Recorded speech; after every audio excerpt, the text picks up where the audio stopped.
This week is also significant in another respect, in that we commemorated the 124th birthday of N.W. Manley. And I think it is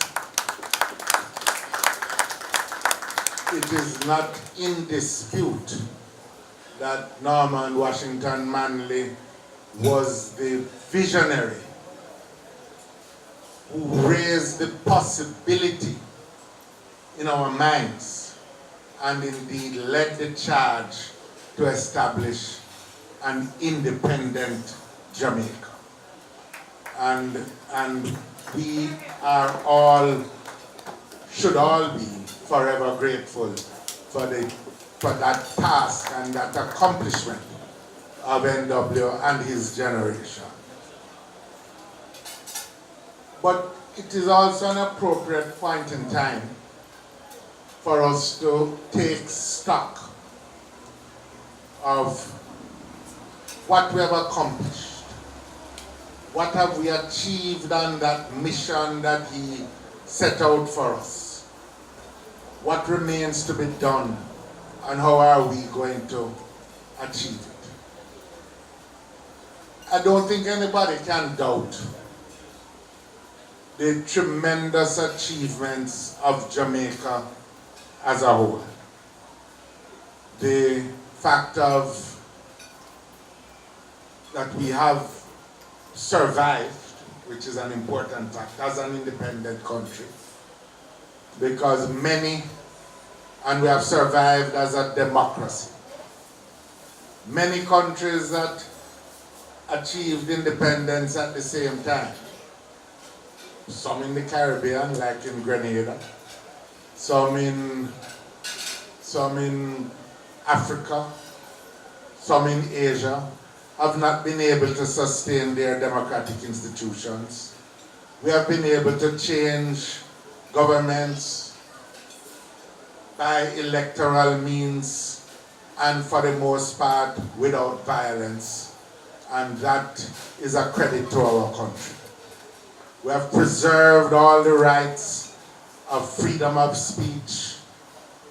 We have preserved an independent judiciary, among other things, and all of these are accomplishments, and I think tribute is due to that generation. And we should not underestimate either the tremendous social progress pioneered also by N.W. Manley, not just the constitutional provisions, but things like educational opportunity, which was opened up beginning with, I am part of that first generation that benefited because I got the opportunity to go to a high school, which generations previous in my family never had, because N.W. Manley introduced common entrance. And today, there is a place in high school for 40,000. Every Jamaican child has a place in a high school because of that start that was made. And subsequent generations of our leaders have also run their leg of the race. But if truth be told, I think if we take stock of where we are, there are some substantial deficits which now, if I am to put it plainly, threaten the inheritance left for us by Norman Manley and subsequent generations. Perhaps the issue at hand, which most highlights the danger to our country, is the current upsurge of crime and violence in the country.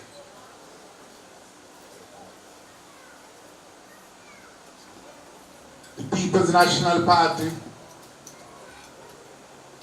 supported, with amendment, the legislation for special zones of operation, which was introduced by the government. We were insistent on two basic amendments, among a lot of others which were done, but two fundamental ones. First, that no political authority, whether it be Prime Minister or anyone else, should be able to declare a zone by themselves.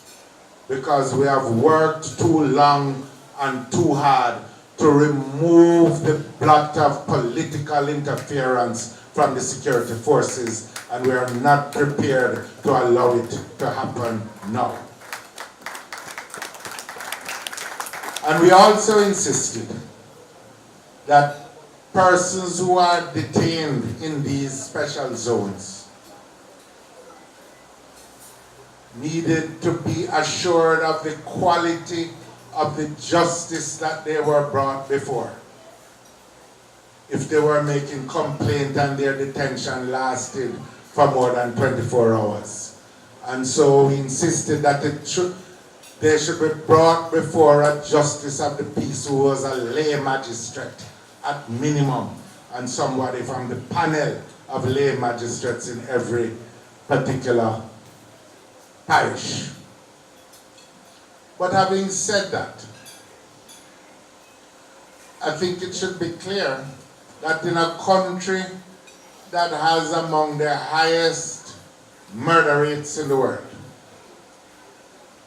and in a situation where these eruptions of violence are not taking place in just one section of the country, but all over. Corporate area, Clarendon, Westmoreland, Hanover, St. James, parts of St. Catherine. It will take much more than this bit of legislation to resolve the problem. The truth of the matter is that we have heard that there is need for substantial increase of resources for the police force. We said so ourselves in the budget debate. It seems as if it is now being discovered 2 months after the budget passed that they need more resources. But it's self-evident you can't cut $2 billion from the budget of the security ministry and expect that they're going to be able to meet the challenge which is at a high point as it is now. Our intelligence services need to be bolstered so we can go back to the situation of intelligence-led policing. The gains that were made with the formation of the Major Investigations Task Force have been allowed to dissipate as the task force has been abandoned, to the best of my knowledge.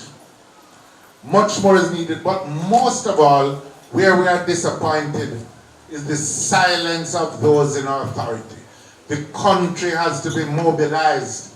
This is a task that cannot be performed by government alone.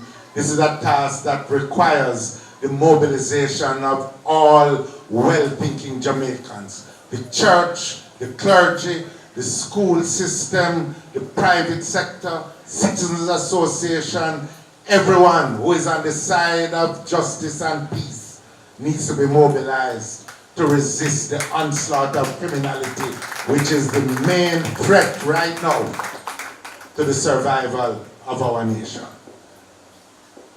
But, to be honest, this threat has been with us for some time.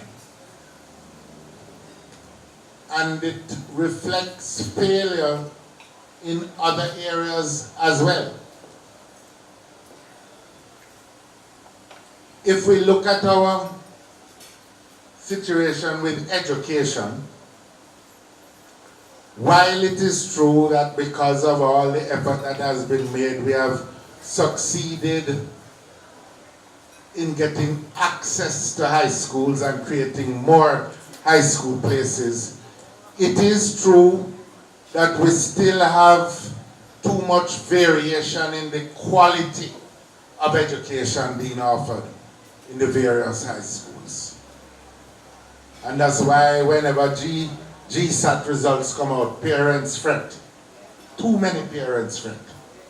Because they feel that their children's life chances are going to be settled depending on what school they get to go to. In reality, we're leaving approximately 50% of each age group, each age cohort, reaching school, leaving age after high school without any certification that can carry them further in the educational system. We can't leave so many people behind and expect social peace to continue in the country. That is connected also with the situation in relation to our economy. Because yes, it is true that we came back from the brink of disaster and that we brought the debt down from close to 150% of GDP, to use a technical term, to where it is now. It's going to be below 110 by the end of this fiscal year. But that still makes us have one of the highest debts, not only in the Caribbean, but in the world. And more to the point, for decades now, 40 years, we have averaged about 1% growth. Now, we can have a lot of discussion about it and why. But there is one fundamental factor that accounts for this low growth to my mind. And that is, to put it simply, we are leaving too many in the population outside of the circle of modern economic life. Put it another way, there is still too much economic inequality in the country. Too few with a whole heap and too many with too little. And quite frankly, if we are not to find that the foundations of our nation get broken, we have to take up this challenge, we in this generation, because the failures are an indication of the extent to which there's a problem to be fixed. And in fact, there's a lot of evidence that many people are not believing any longer. The key measure of this, not believing in nationhood, the key measure is the declining rates of participation in the political process that we have witnessed, and the growing levels of distrust of politicians and the political process. That is evident. Now, as the direct heirs of the vision of nationhood outlined by Norman Washington Manley, we in the PNP take it, and I take it personally, as part of our responsibility to revive the foundations and to revive the vision of Jamaican nationhood. And it is going to require a challenge and an activity similar to what NW did in his generation, that is mobilizing all the citizens of goodwill to become part of this mission to build a new Jamaica, as they called it. And I am here today to invite all of you who are not already part of it to be part of that mission of building the better Jamaica that works for all the people and leaves no one behind.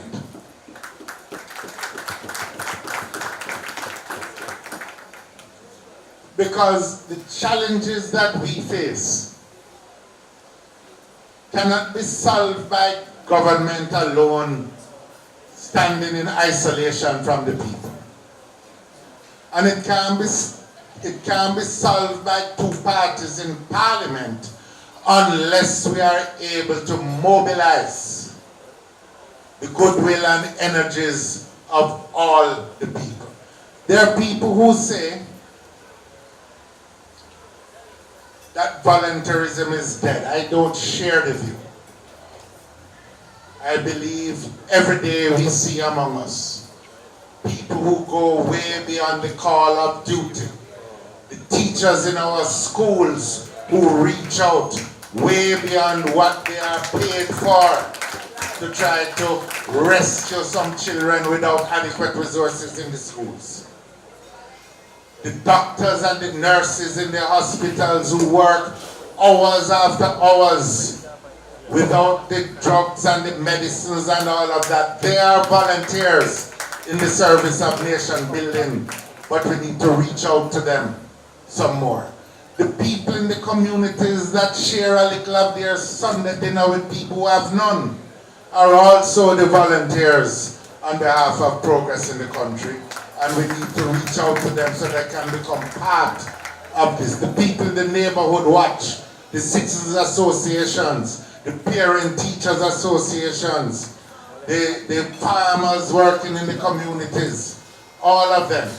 But what is happening is that people are working in their isolated pools in their little area and are not connecting the dots to understand that this is part of a larger and very urgent national mission which we have to tackle now. And so we have done three things to start in the party, or I would say two and a bit. We've appointed two commissions. One on the land problem and the land titling problem. Because at the heart of the economic and I dare say social inequality in the country is the problem of access to land. At the heart of the sense of social exclusion in the country is the fact that 1 in every 4 Jamaicans lives in a so-called squatter community, 170 odd years after the so-called abolition of slavery. 40% of our agricultural producers don't have title to the land that they produce on. And so we want to ensure that a future PNP administration solves this problem. In fact, it was an issue that was at the forefront of Norman Manley's concerns and Michael Manley's concerns, who drove, and PJ also, and Portia, with the LAMP program. But we need to ensure that we give it the final push, devise the policies that will ensure that in our generation we will see an end to this pattern where people who have lived on land for 2-3 generations still are called squatters in the land of their birth. We need to put an end to it now. Because if you don't feel that you have a stake in the community that you live in, that is to say in the country, then you don't care whether it survives or not. That's simple logic. So we have set up a land commission to develop the policies and the outlook and the proposals so that on day one of a new PNP administration, we can move swiftly in that direction. Land, access to land is also connected with the whole question of access to housing. And, you know, I won't go into the housing trust issue and the $11 billion that the government has not, that said it wouldn't take it, carried us to court when we were in an economic emergency. And they say that they relented. It's not really true. The court told them that there was no case. But let's leave that.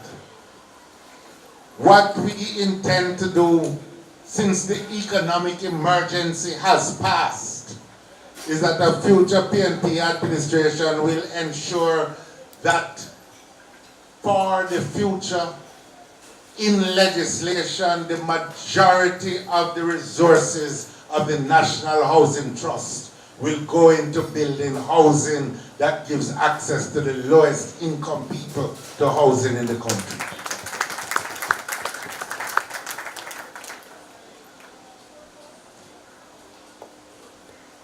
We are also in the situation, or the second thing that we have done is to establish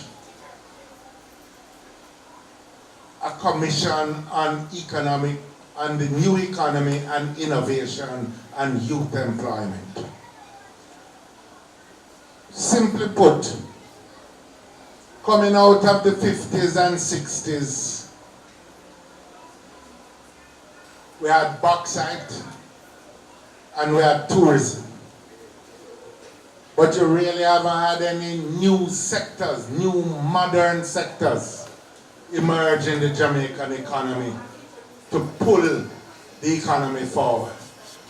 We need to ensure that if you have a good idea of how to make money, that you don't have to be born with money in order to make that idea become a reality. And that you have a financial system and what I call the environment of entrepreneurship will have to be such that you can get access to financing, to supporting investment, to venture capital that will allow those good ideas that thousands upon thousands of Jamaicans have every year, but which die a death in the way a dream disappear when sunup come.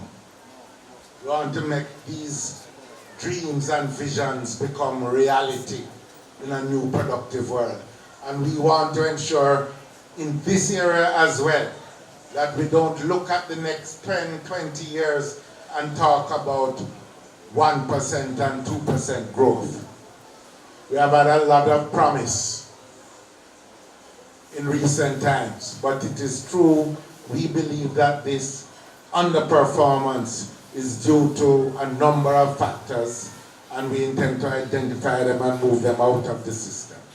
And the third commission, which in a matter of weeks we will establish, has to do with education. We are going to find the means to abolish the two-tiered educational system once and for all, so that no matter what school you go to, you can be guaranteed a first-rate education in the country. We owe our children nothing less. But for all of this to work, we need, quite frankly, a new politics as well. A politics that believes in consultation and participation. A politics that is able to embrace all the people of the country and the ideas of all the people. A politics that unites and does not divide. A politics based on truth and integrity. A politics that has to lift Jamaica out of the mire of corruption, because that in 1 year we have fallen 13 places on the corruption index internationally in 1 year. And it is this reputation that besmirches our politics is holding the country back. Investors don't come. There's that old saying that bad money drives out good. And a lot of good money is not coming to Jamaica because of the reputation that Jamaica has as being a place with too much corruption. And no doubt, when we read things like the Contractor General's report on bushing, we know why that reputation has been spread about Jamaica. Because, as the Contractor General said, almost every rule of procurement and good governance was broken in relation to that program.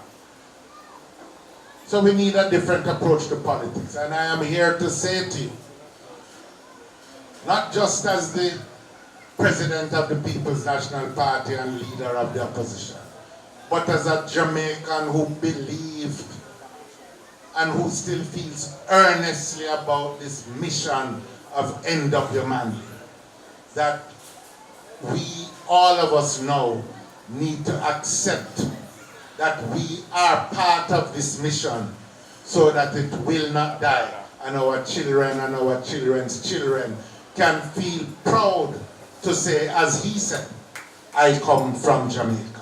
Thank you very much. God bless you all.